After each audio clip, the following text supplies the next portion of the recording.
ลิปนี้ครูติ๊กอยากจะขอแนะนำวิธีการแทรกรูปภาพเข้าไปใน Excel ให้พอดีกับเซลล์แบบอัตโนมัตินะครับแล้วก็ส่งต่อให้เพื่อนได้ไม่หายด้วยนั่นเองนะครับ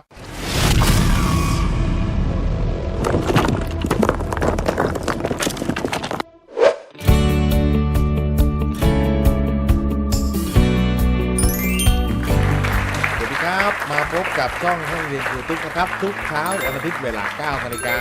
เวลาดีที่จะมาพบกับเทคโนโลยีสารสนเทศที่ง่ายๆเข้าถึงได้ทุกที่ทุกเวลากับช่องห้องเรียนครูติ๊กนะครับคลิปนี้ครูติ๊กอยากจะขอแนะนำวิธีการแทรกรูปภาพเข้าไปใน Excel ให้พอดีกับเซลล์แบบอัตโนมัตินะครับแล้วก็ส่งต่อให้เพื่อนได้ไม่หายด้วยนั่นเองนะครับจะเป็นคลิปที่เหมาะสำหรับผู้ที่ต้องการหรือผู้ที่ประสบปัญหาในการส่งไฟล์เอารูปภาพเนี่ยมาใส่ในเซลล์ปรากฏว่าต้องจัด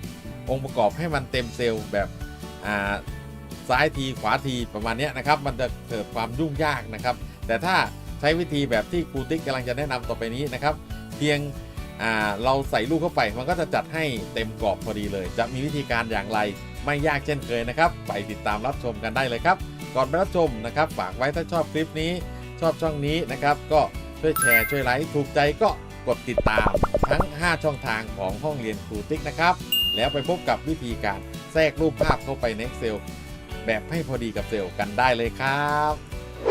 ครับมาเริ่มกันเลยนะครับคลิปนี้ครูติ๊กก็จะขอแนะนำเคล็ดลับในการที่จะแทรกรูปภาพเข้าไปในเซลล์นะครับแบบอัตโนมัติเลยนะครับก่อนอื่นเราก็เปิดไฟล์ Excel ขึ้นมาแล้วก็ทำตารางให้เรียบร้อยนะครับตามตารางข้อมูลให้เรียบร้อยนะครับยกตัวอย่างเช่นของผมก็จะเป็นประวัติจะทำประวัตินักเรียนระยะสั้นนะครับแผนกคอมพิวเตอร์นะครับก็จะมีเลขที่มีชื่อมีเบอร์โทรศัพท์แล้วก็มีรูปภาพนะครับอยู่ประมาณตรงนี้จะได้รู้ว่านักเรียนคนนี้เป็นใครชื่ออะไรนะครับทีนี้เราก็มากำหนดนะครับเรากำหนดช่องใส่รูปเนี่ยปกติเราก็จะไปdrag นะครับพื้นที่ลงมาได้เลยตรงนี้นะครับแต่ทีนี้ถ้าต้องการอยากให้ช่องตรงนี้มันเท่ากันนะครับเราก็ไปกำหนด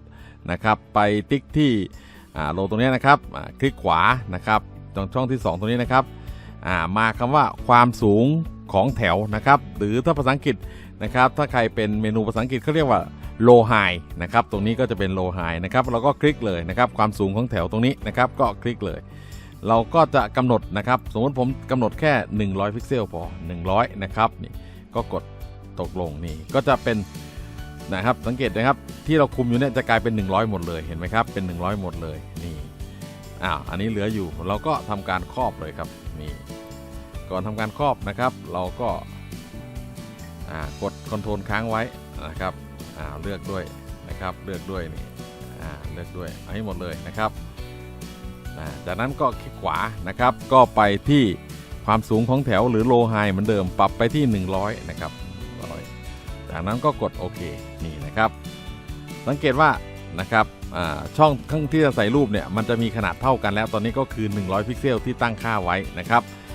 ต่อไปเราจะเอารูปมาใส่นะครับมาใส่ตรงนี้นะครับ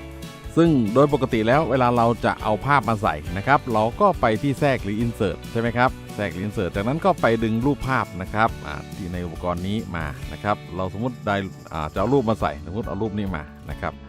เนี่ยรูปก็จะใหญ่กว่าบล็อกที่เราวางไว้ใช่ไหมครับเราก็ต้องทำการย่อรูปลงไปให้มันตรงกันบางทีก็ต้องมาจัดlayout ของรูปหรือว่าขยายรูปให้มันได้เต็มกรอบอย่างเงี้ยนะครับบางทีรูปอาจจะเสียรูปทรงไปได้นะครับดังนั้นวิธีที่ครูติ๊กจะแนะนำในคลิปนี้นะครับมันก็จะง่ายก็คือเราสามารถนำรูปเข้ามาใส่ในบล็อกตามที่ต้องการได้เลยนะครับอันนี้ก็คือเป็นวิธีประยุกต์ใช้งาน Excel นั่นเองนะครับถ้าทำแบบเดิมเนี่ยจะเป็นอย่างนี้นะครับก็คือหยิบรูปมาวางแล้วก็ค่อยๆตกแต่งรูปแล้วก็ใส่ในกรอบไปเรื่อยๆจะเสียเวลานะครับเดี๋ยวนี้ครูมีเคล็ดลับดีๆมาแนะนำนั่นเองนะครับเดี๋ยวไปดูกันครับก่อนอื่นก็ลบรูปนี้ทิ้งก่อนนะครับ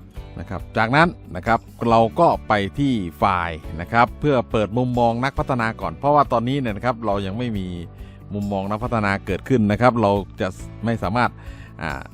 ใส่ฟังก์ชันได้นะครับดังนั้นก็ไปที่ไฟล์นะครับไปที่ไฟล์จากนั้นเลือกลงมาคำว่าตัวเลือกนะครับตัวเลือกตรงนี้นะครับถ้าภาษาอังกฤษอาจจะเขียนว่า more นะครับแล้วก็ไปเลือกคำว่า option ก็ได้นะครับต อนนี้ผมเป็นภาษาไทยนะครับก็จะมีคำว่าตัวเลือกคลิกเข้าไปที่ตัวเลือกนะครับก็จะมีป๊อปอัพ1แจ้งขึ้นมานะครับให้เราเลือกหัวข้อที่ชื่อว่ากำหนดริบบอนเองนะครับ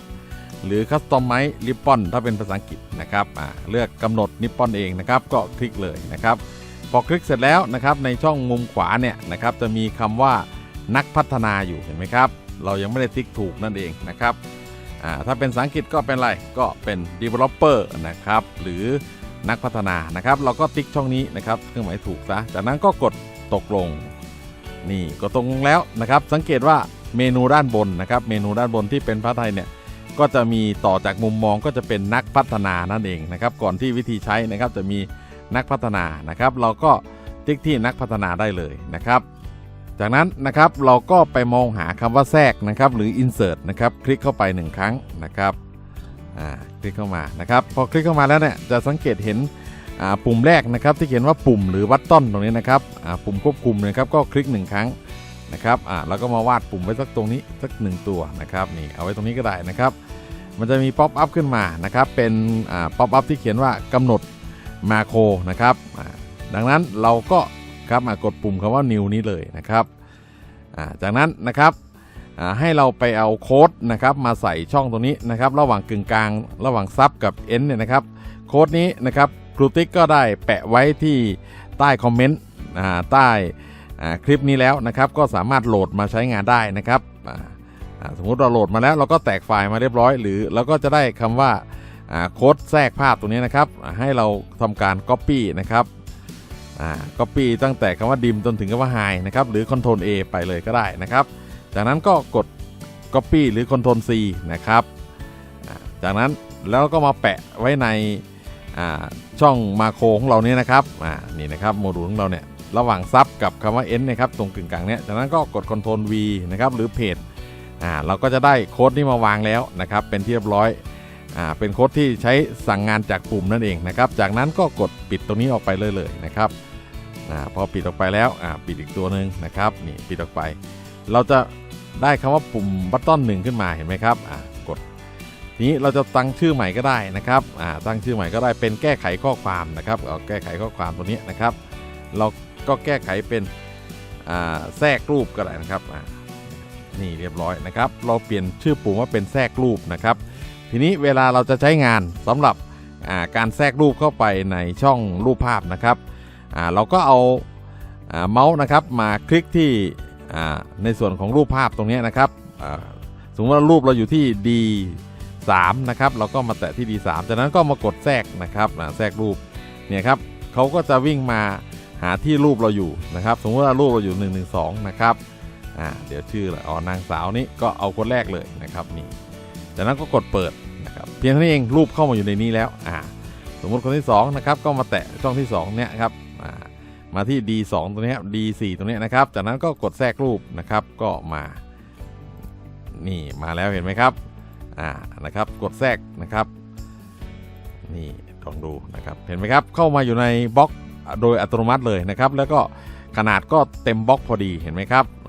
นี่ลองดูทีนึงถ้าเราต้องการอยากเอารูปไปไว้ช่องไหนนะครับก็แตะที่ช่องนั้นจากนั้นก็กดคำว่าแทรกนะครับ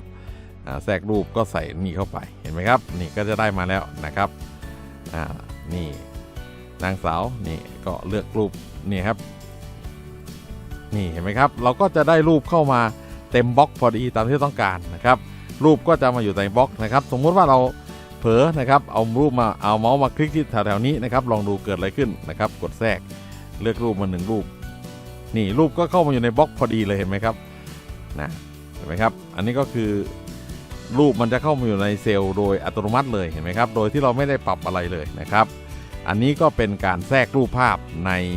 Excel แล้วในเซลล์ที่แบบพอดีเลยตามที่เราต้องการนะครับนี่อันนี้ก็เป็นเทคนิคหรือเคล็ดลับเล็กๆน้อยๆนะครับที่นำมาฝากกันในครั้งนี้นะครับสำหรับคลิปนี้ก็อย่าลืมนะครับว่ามีโค้ดนี้นะครับครูติ๊กก็ได้เอาไปแปะไว้